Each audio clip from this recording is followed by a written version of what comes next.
Kaya po, ilang taon na natin ginagawa na every first Saturday of the month ay magkaroon tayo ng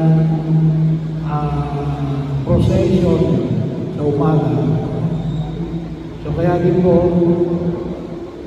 kailangan din natin ng carol. Kailangan natin ng maliit na carol. Kasi yung carol na para dito, malaki yun. Yung ating ginagamit na yung replica, maliit. So kailangan natin magpagawa ng maliit na carol. So kung sino man ang nais na tumulong para makapagpagawa tayo ng carol, hindi para na mismo sa ating parokya, ay makipag-ugnayan lamang kay Brother Fred. No?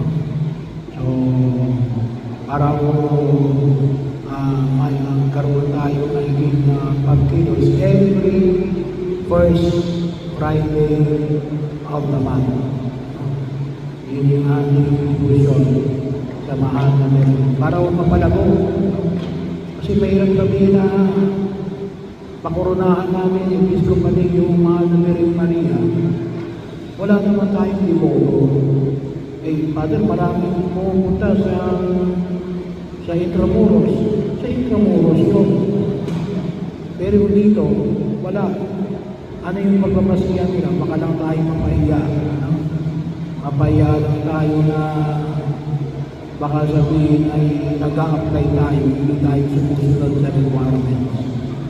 So kaya pag-ibayuhin natin yung ating devotion sa mahal na Virgin Dilaw dito mismo sa ating parokya. Bahagi yun. Kasi nauna yung